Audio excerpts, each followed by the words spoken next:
Question क्या कहता है समझेगा। 21 नंबर क्वेश्चन आपका कहता है, खाली जगह दी हुई है, वापस आपको भरनी है। रूल ऑफ हाल लगाना है आपको। Hypertension state that half of those treated are not control. देखिएगा क्वेश्चन सिंपल से यहाँ पर आप कंडीशन हाइपरटेंशन की है, ऐसे स्टेट हो गई है कि आधे लोग जानकार हैं, और उन्होंने आधे लोगों ने ट्रीटमेंट भी ले लिया है, लेकिन ट्रीटमेंट लेने के बाद भी कंट्रोल नहीं हो रही है। हाइपरटेंशन ट्रीटमेंट लेने के बाद भी कंट्रोल नहीं हो रही, तो किस रूल के अंदर आता है? ऑप्शन के अकॉर्डिंग आंसर है। पहला ऑप्शन यहाँ पर रूल फर्स्ट, सेकंड ऑप्शन है यहाँ पर रूल सेकंड, थर्ड ऑप्शन यहाँ पर रूल थर्ड, और फोर्थ ऑप्शन है यहाँ पर रूल फोर्थ। चलिएगा आंसर आपको देना है फटाफट से।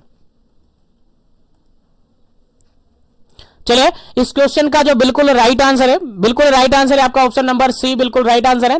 रूल थर्ड के अंदर ये आता है। तो सिंपल से 3 क्वेश्चन हमने यहां पर देखे। पहला क्वेश्चन वो देखा जिसके अंदर आधे लोग जानते ही नहीं है हाइपरटेंशन है, आधे लोग जानते ही नहीं है हाइपरटेंशन है, यानी नॉट अननोन है। कैसे हैं? नॉट नोन है, यानी कह सकते हैं अननोन है। क्या है? अननोन है। और अननोन पेशेंट कहां पर आते हैं सर? रूल फर्स्ट के अंदर आते हैं। आधे लोग ऐसे हैं जो कि जानकार हैं, आधे लोगों को जानकारी है, लेकिन क्या नहीं है? ट्रीटमेंट नहीं है। क्या नहीं है जी? ट्रीटमेंट उसका नहीं है। और आधे लोग ऐसे हैं जिनके पास ट्रीट तो किया है, लेकिन क्या नहीं है? कंट्रोल नहीं है। तो देखिएगा 3 क्वेश्चन यहां पर मैंने बनाई है आपके लिए, आपके एग्जाम में एज इट इज रिपीट हो सकते हैं और घुमाकर रिपीट हो सकते हैं। पहले वो लोग, आधे लोग वो हैं जो कि जानते ही नहीं है हाइपरटेंशन है, रूल फर्स्ट के अंदर आते हैं। और ऐसे लोगों को हमें क्या करना है? सिंपल सा काम करना है, एजुकेशन देना है, अवेयरनेस फैलाना है, अवेयरनेस उनको करना है कि हाँ ऐसा ऐसा आपको करना है। हाइपरटेंशन आपको हो सकता है, आपको चेकआउट करना हो, उसका ट्रीटमेंट पूरा लेना होगा। सेकंड रूल की अगर अपन बात करें तो पेशेंट क्या है? नोन है, जानकार है कि हाइपरटेंशन है, लेकिन ट्रीटमेंट वो नहीं ले रहा है। हो सकता है डर लग रहा हो सकता है वो रूरल एरिया के अंदर हो। तो ऐसी कंडीशन में आप उसको जानकारी देंगे और ट्रीटमेंट के रिगार्डेड भी उसको जानकारी देंगे, और उससे कहेंगे कि एक बार आप डॉक्टर के पास जाओ और पूरा डायग्नोसिस करके इसका ट्रीटमेंट लो। ठीक है। और थर्ड रूल की बात करें तो ट्रीटमेंट ले रहा है पेशेंट, लेकिन कंट्रोल नहीं हो रहा है, तो ऐसी कंडीशन में उसको रेफर सिस्टम करवाया जाता है कि आप एक बार हायर सिस्टम पर जाकर कांटेक्ट करें, वहां पर एक बार आप केयर प्रोवाइड करवा सकेंगे आपको। ठीक है। तो उम्मीद है सारी जानकारी आपको मिलेगी। यहां पर एडुकेट न्यूट्रिशन वगैरह आपको एडुकेट ट्रीटमेंट प्रोवाइड यहां पर करवाया जाएगा। तो उम्मीद है सारे जो क्वेश्चन अभी तक हमने डिस्कस किया आपको समझ में आ गए होंगे। तो इसी के साथ आगे बढ़ते हैं नेक्स्ट क्वेश्चन पर, लेकिन सेशन को लाइक शेयर करते रहना है ताकि सभी तक सेशन पहुंचे और मेरा टारगेट पूरा हो सके। और मेरा टारगेट यही है कि सभी तक क्वेश्चन पहुंच जाए और सभी क्वेश्चन का बेनिफिट ले सके, ताकि मैं जो 100% देने की कोशिश कर रहा हूं वो 100% आप तक पहुंच रहा है। चलेगा नेक्स्ट क्वेश्चन की बात करते हैं। नेक्स्ट क्वेश्चन है 22 नंबर क्वेश्चन। 22 नंबर क्वेश्चन कहता है most common form of arthritis. Arthritis का मोस्ट कॉमन फॉर्म कौन सा है? यानी जनरली अपन कह सकते हैं कि जो मोस्ट कॉमनली आर्थराइटिस देखने को मिलती है वो किस टाइप की आर्थराइटिस देखने को मिलती है? आंसर आपको देना है फटाफट से। क्या इसका करेक्ट आंसर है? ऑप्शन के अकॉर्डिंग देना है। पहला ऑप्शन है यहाँ पर ऑस्टियो आर्थराइटिस, सेकंड ऑप्शन है यहाँ पर रूमेटॉइड आर्थराइटिस, थर्ड ऑप्शन है यहाँ पर गाउट, और फोर्थ ऑप्शन है यहाँ पर सोरियाटिक आर्थराइटिस। चलेगा क्या इसका करेक्ट आंसर होगा? जो मोस्ट कॉमनली आर्थराइटिस सर क्या? सर आर्थराइटिस अभी बात की सर हमने, ज्वाइंट से रिगार्डेड प्रॉब्लम है, ज्वाइंट के अंदर इंफेक्शन इन्फ्लेमेशन हो जाता है, बोन से रिगार्डेड डिसऑर्डर है, ज्वाइंट से रिगार्डेड डिसऑर्डर है। अब तो समझ गए बिल्कुल। अब बताइए आर्थराइटिस मोस्ट कॉमनली किस टाइप का आर्थराइटिस देखने को मिलता है? आंसर आपको देना है फटाफट से। क्या इसका करेक्ट आंसर होगा?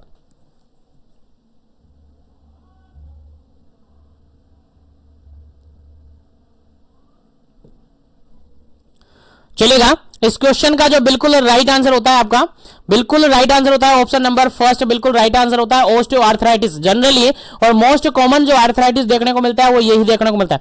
मोस्ट कॉमन आर्थराइटिस होता है, मोस्ट कॉमन फॉर्म है आर्थराइटिस की ओस्टियो आर्थराइटिस, बोन से रिगार्डेड है आर्थराइटिस होती है ओस्टियो आर्थराइटिस। याद रखिएगा इंपॉर्टेंट क्वेश्चन है, स्टार बना लीजिएगा, एज इट इज आपके क्वेश्चन एग्जाम में पूछा जा सकता है, आपके फाइनल एग्जाम में पूछा जा सकता है। चलिएगा आगे बढ़ते हैं नेक्स्ट क्वेश्चन पर। नेक्स्ट क्वेश्चन की बात करते हैं। नेक्स्ट क्वेश्चन सिंपल सा क्या कहता है, देखिए समझते हैं, क्वेश्चन समझ में आना चाहिए। मैं पहले ही बता दूं क्वेश्चन जब तक समझ में नहीं आया, क्वेश्चन की लैंग्वेज बड़ी भी आ सकती है छोटी भी आ सकती है। हो सकता है एक लाइन में क्वेश्चन का पूरा क्वेश्चन आपको समझ में हो जाए, 4 लाइन 5 लाइन आपको क्वेश्चन दे दे, लेकिन समझना तो आपको पड़ेगा। जब तक क्वेश्चन समझ नहीं आएगा आंसर नहीं निकलेगा।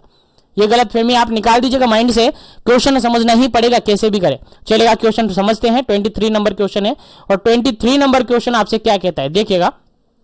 कह रहा है खाली जगह आपको भरनी है यहां पर, is characterize by the recurrent seizure and brief episode of involuntary moment may involve the part of the body or the entire body and are something accompanied by the loss of consciousness। चलेगा, simple सा question ये पूछा है जी, 4 line दी हुई है question में, लेकिन question में कुल मिलाकर ये कहा गया है कि यहां पर वो डिजीज आएगी जिसके कारण से रिकरेंट सीजर देखने को मिलेगा। क्या देखने को मिलेगा जी? सीजर। ठीक है, जानते हो ना सीजर? हाँ वही। Brief episode of involuntary moment, जो बॉडी के अंदर इनवॉलेंट्री मोमेंट होता है, जहां पर इनवॉलेंट्री मोमेंट होता है, बॉडी के अंदर वॉलेंट्री मोमेंट करते हैं, अपने हाथ पैर हिलाते हैं, वॉलेंट्री मोमेंट, लेकिन अपने आप ही ऑटोमेटिकली एपिसोड आएंगे, इनवॉलेंट्री मोमेंट वहां पर देखने को मिलेगा। May be involve the body part, वहां पर आपकी बॉडी पार्ट भी इन्वॉल्व हो सकती है, वहां पर आपकी एंटायर बॉडी, पूरी बॉडी भी इन्वॉल्व हो सकती है। और उसको देखते हुए followed by loss of consciousness वहां पर देखने को मिल सकता है। तो ऐसी कंडीशन अगर है तो ये किस कंडीशन के अंदर होता है? क्वेश्चन समझ गए? बिल्कुल समझ गए तो आंसर दे दीजिएगा फटाफट, क्या इसका करेक्ट आंसर हो। पहला ऑप्शन है यहां पर आर्थराइटिस, सेकंड ऑप्शन है यहां पर सिंकोप, थर्ड ऑप्शन है यहां पर एटेक्सिया, फोर्थ ऑप्शन है यहां पर एपिलेप्सी। चलेगा, जल्दी से आपको आंसर देना है, क्या इसका करेक्ट आंसर होगा। उम्मीद है सभी को पता है इस क्वेश्चन का राइट आंसर क्या होना चाहिए। और मैं पहले ही बता दूं, सारे क्वेश्चन जो क्वेश्चन हैं बिल्कुल आपको इधर उधर कहीं से नहीं मिलेंगे। बिल्कुल अगर आप देखेंगे तो अपने मॉड्यूल्स के अंदर ही मिलेंगे, बाहर से इधर उधर कहीं से क्वेश्चन नहीं मिलेंगे। और मैं पहले ही बता दूं, अगर क्वेश्चन आपके एग्जाम में आने हैं तो इन्हीं से ही आने, क्योंकि इनसे बाहर कोई एग्जाम में क्वेश्चन नहीं जा सकता यार, क्योंकि पूरा मॉड्यूल्स तोड़ मरोड़ दिया, पूरा मॉड्यूल्स तोड़ मरोड़ के निचोड़ के निकाल दिया सारे क्वेश्चन, यही क्वेश्चन बनते और क्वेश्चन नहीं बनते आपके एग्जाम में। ठीक है, तो याद रखिएगा इस क्वेश्चन का जो बिल्कुल राइट आंसर है ऑप्शन नंबर डी बिल्कुल राइट आंसर है। ऐसी कंडीशन को अपन क्या कहते हैं? एपिलेप्सी कहते हैं। क्या कहते हैं जी? ऐसी कंडीशन को हम एपिलेप्सी कहते हैं, जिसके अंदर क्या होता है? रिकरेंट सीजर आता है, कन्वर्जन आता है, मिर्गी दौरे, जो मिर्गी के दौरे अपन जनरली कहते हैं वही है। ठीक है, तो इनवॉलेंट्री कॉन्ट्रेक्शन यहां पर देखने को मिलता है, इनवॉलेंट्री मसल मूवमेंट यहां पर देखने को मिलता है, पूरी बॉडी में भी हो सकता है और पार्शियल बॉडी में भी हो सकता है, और followed by loss of consciousness यहां पर, क्योंकि एंड ऑफ जो फेज होती है एपिलेप्सी के अंदर, सीजर्स के अंदर, वो कोमा की स्टेज होती है, जिसके अंदर कुछ टाइम तक पेशेंट बेहोश हो जाता है, अनकॉन्शियस हो जाता है, उसके बाद उसको होश आ जाता है। ठीक है, अब आप कहेंगे सर यहाँ सिंकोप भी हो सकता है, सिंकोप के अंदर भी फेंटिंग और सिंकोप जानते हो ना आप? बिल्कुल, थोड़ी सी देर बेहोश होते हैं और वापस उठ जाते हैं, ये सिंकोप है। लेकिन यहां पर सिंकोप नहीं हो सकता है, क्योंकि यहां पर इनवॉलेंट्री मूवमेंट भी हो रहा है, यहां पर सीजर भी आ रहे हैं, इसीलिए यहां पर बिल्कुल करेक्ट और एप्रोप्रिएट जो राइट आंसर होगा option number D, epilepsy is right answer of this question. चलेगा, नेक्स्ट क्वेश्चन की बात करते हैं।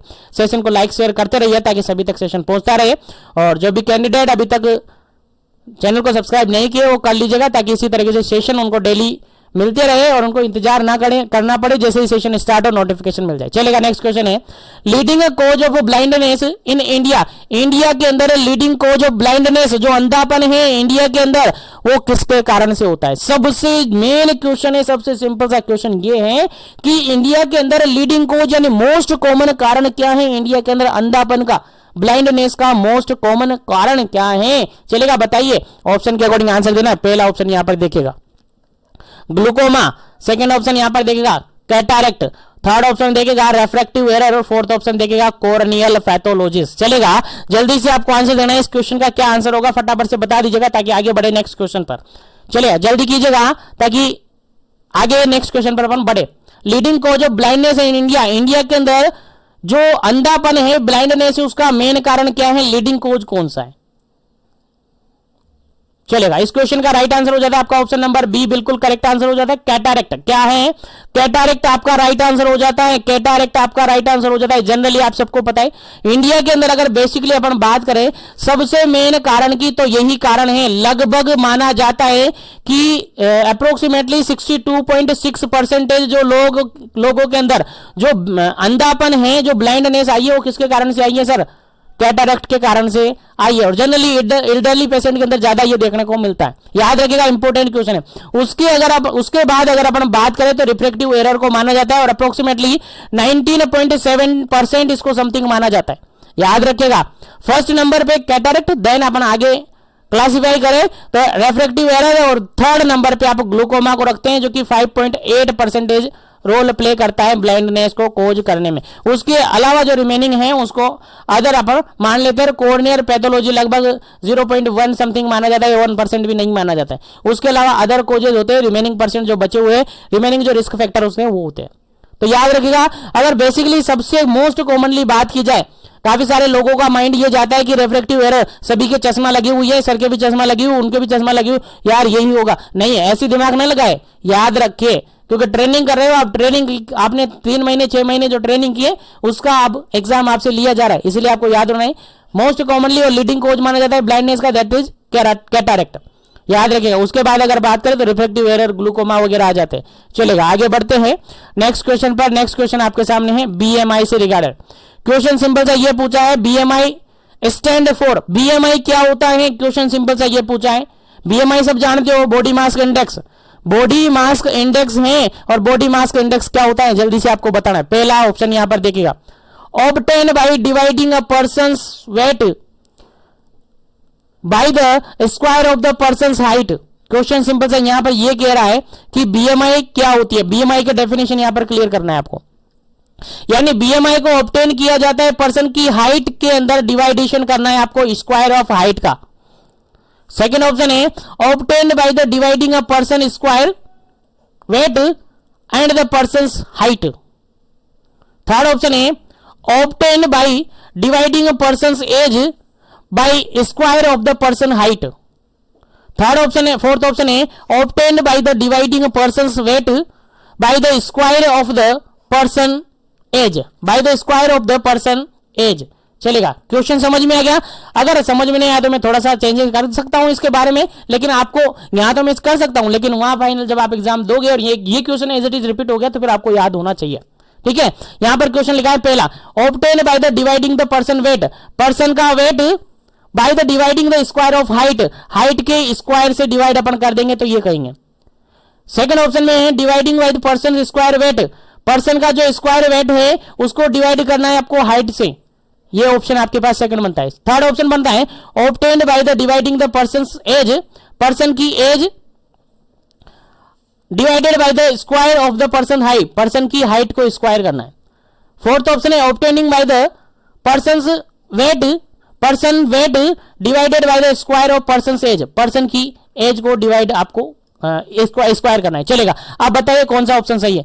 सर हमें तो कंफ्यूजन हो गया है, आप बता दीजिएगा। बिल्कुल इस क्वेश्चन का राइट आंसर आपको देना है, सबको पता चल गया होगा।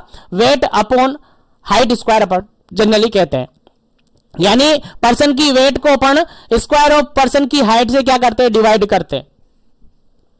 फर्स्ट ऑप्शन बिल्कुल क्लियर और बिल्कुल सही आंसर इस क्वेश्चन का कि आपको क्या करना होता है, पर्सन की जो हाइट होती है उसको डिवाइड करना होता है पर्सन के हाइट से, सॉरी पर्सन का जो वेट होता है, पर्सन का जो वेट होता है उसको डिवाइड किया जाता है पर्सन की हाइट के स्क्वायर से, हाइट के स्क्वायर से वेट को डिवाइड किया जाता है, that is a BMI, that is a BMI. और डेफिनेशन भी यही है और इसका फॉर्मूला भी यही है, इसी से ही आप क्या कर सकते हैं, बीएमआई कैलकुलेट करते हैं। चलिएगा आगे बढ़ते आगे बढ़ते, यहां पर देखिएगा ऑप्शन के अकॉर्डिंग ये भी मिल सकता है। देखिए weight upon height square upon कह रहे हैं, वेट पर्सन का वेट इसको डिवाइड करें स्क्वायर ऑफ हाइट से, ये कह सकते हैं, लेकिन ऑप्शन में आपको केजी यानी किलोग्राम और मीटर स्क्वायर भी मिल सकता है। तो याद रखिएगा वेट का केजी और हाइट का यानी कि मीटर यानी मीटर स्क्वायर हो जाता है, याद रखिएगा, भूलना नहीं है। चलिएगा आगे बढ़ते हैं, आगे बढ़ते हैं नेक्स्ट क्वेश्चन पर। नेक्स्ट क्वेश्चन आपके सामने काफी इंपॉर्टेंट है। नेक्स्ट क्वेश्चन सिंपल सा ये कहता है BMI criteria based on the WHO, WHO के अकॉर्डिंग अगर बात करें तो नॉर्मल हेल्दी कैटेगरी रेंज क्या होगी। बीएमआई यानी बॉडी मास इंडेक्स की अगर अपन बात करते हैं, किसकी बात करते हैं, बॉडी मास इंडेक्स की अगर अपन बात करते हैं तो बॉडी मास इंडेक्स के अकॉर्डिंग अगर अपन देखें तो नॉर्मल हेल्दी पर्सन की जो बीएमआई है उसका रेंज क्या होगा। ऑप्शन के अकॉर्डिंग आंसर देगा। पहला ऑप्शन है यहां पर बिलो 18.5, सेकंड ऑप्शन है 18.5 to 24, थर्ड ऑप्शन है यहां पर 24.9 यहाँ पर यह कर लीजिएगा, है ना। हाँ, थर्ड ऑप्शन है यहाँ पर 25.29.9 और फोर्थ ऑप्शन है यहाँ पर मोर देन 30। तो आंसर आपको देना है, क्या इसका करेक्ट आंसर होगा, फटाफट से आंसर देना है ताकि अपन आगे बढ़े।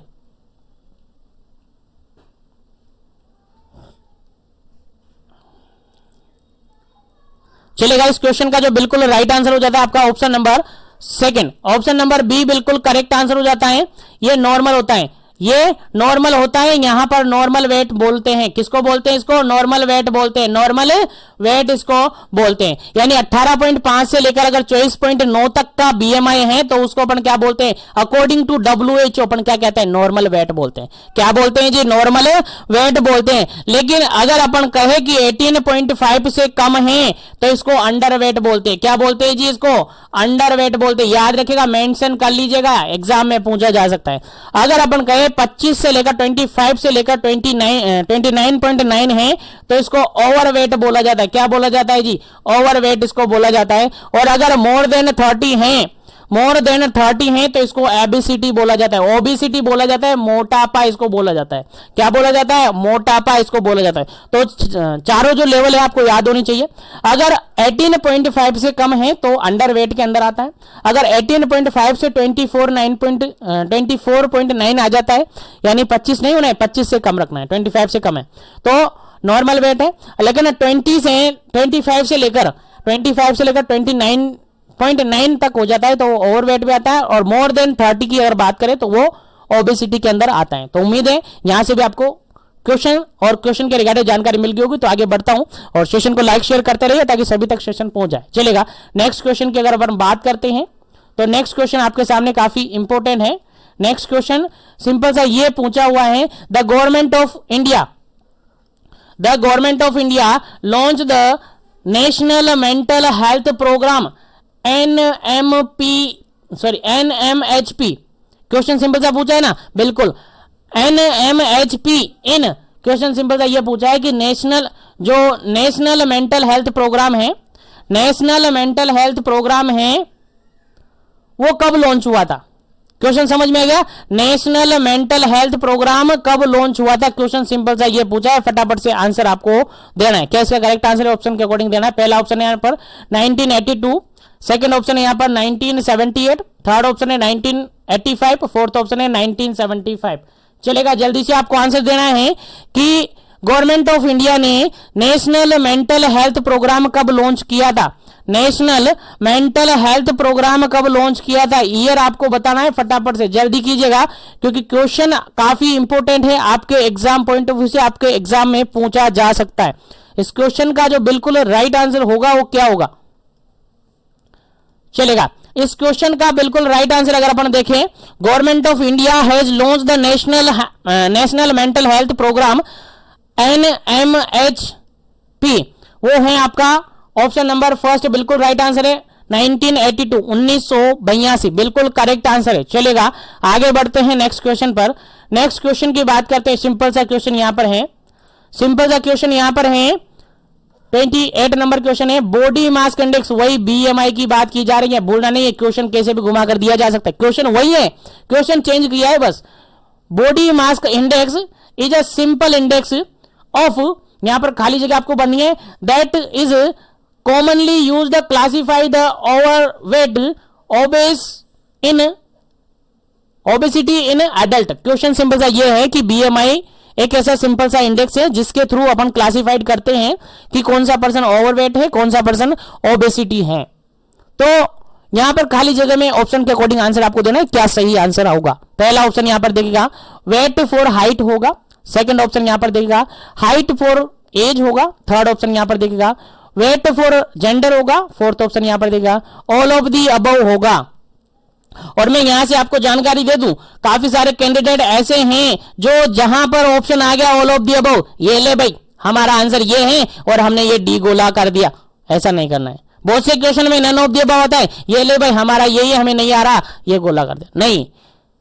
आपको परेशान करने के लिए ऐसे ऑप्शन डाल दिए जाते हैं। हर जगह all of the none of the answer नहीं होता है, हाँ काफी ज्यादा जगह ऐसा होता है, लेकिन हर जगह नहीं होता। क्वेश्चन समझ में आना चाहिए। क्वेश्चन सिंपल से आ गया। क्वेश्चन ये है कि बॉडी मास का इंडेक्स के बारे में पूछा है, और बॉडी मास का इंडेक्स आपको बताया अभी मैंने थोड़ी देर पहले मैंने आपको बता दिया क्या होता है। चलेगा, आंसर होगा इसका ऑप्शन नंबर फर्स्ट बिल्कुल राइट आंसर होगा।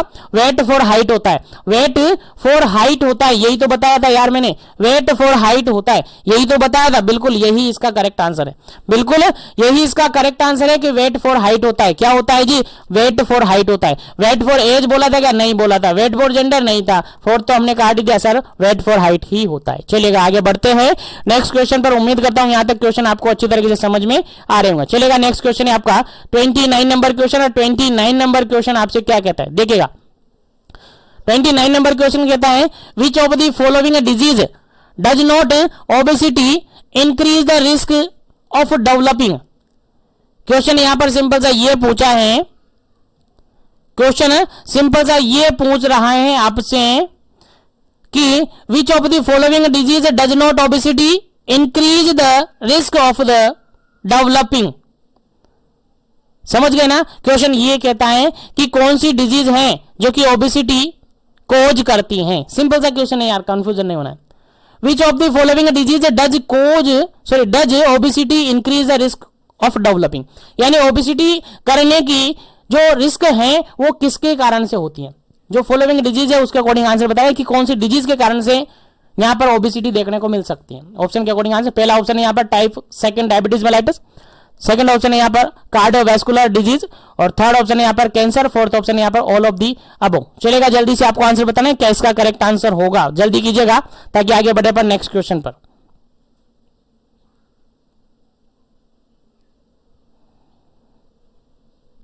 चलेगा, इस क्वेश्चन का जो बिल्कुल राइट आंसर है ऑप्शन नंबर डी बिल्कुल राइट आंसर है, क्योंकि अगर बात करें तो डायबिटीज के कारण से भी ओबेसिटी होता है, कार्डियोवैस्कुलर डिजीज है तो उसके कारण से भी हो सकता है, उसके अलावा अगर कोई किसी पर्सन को कैंसर है तो उसके कारण से भी पर्सन को ओबेसिटी हो सकता है। इसलिए यहां पर ऑप्शन नंबर डी बिल्कुल करेक्ट आंसर होगा।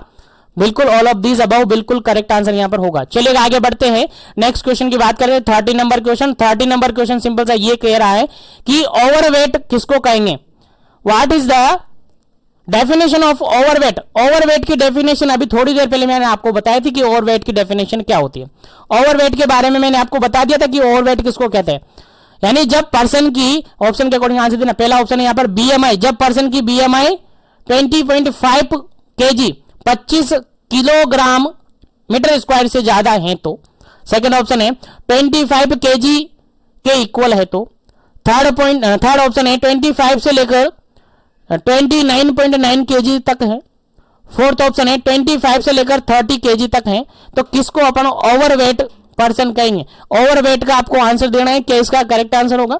ओवरवेट पर्सन किसको कहेंगे, ऐसा पर्सन है जिसका वेट कितना है, जिसका बीएमआई कितना है, आंसर आपको देना है। चलेगा, इस क्वेश्चन का बिल्कुल राइट आंसर होता है ऑप्शन नंबर सी बिल्कुल राइट आंसर होता है। अभी थोड़ी देर पहले आपको रेंज हमने बताया था कि अगर 18 पॉइंट कितना हो जाए, 18.5 से कम हो जाए तो उसको क्या कहा था हम सर, हमने अंडरवेट कहा था। याद रखिएगा, बार बार मेंशन कर रहा हूं क्योंकि आपको याद होना चाहिए।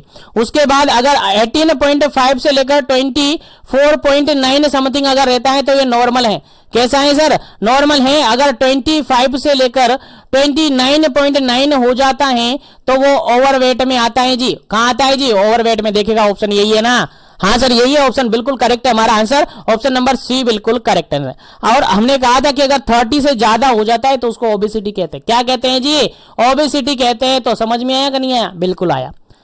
तो उम्मीद करता हूं अभी तक जितने भी सेशन और जितने भी क्वेश्चन आपने देखे हैं बिल्कुल काफी अच्छी तरीके से आपको समझ में आए होंगे। इस सेशन को यहीं पर थोड़ा सा मैं फिनिश करूंगा किसी रीजन के कारण से। नेक्स्ट सेशन के अंदर रिमेनिंग क्वेश्चंस बचे हुए हैं उनको अपन फिनिश कर देंगे नेक्स्ट सेशन के अंदर।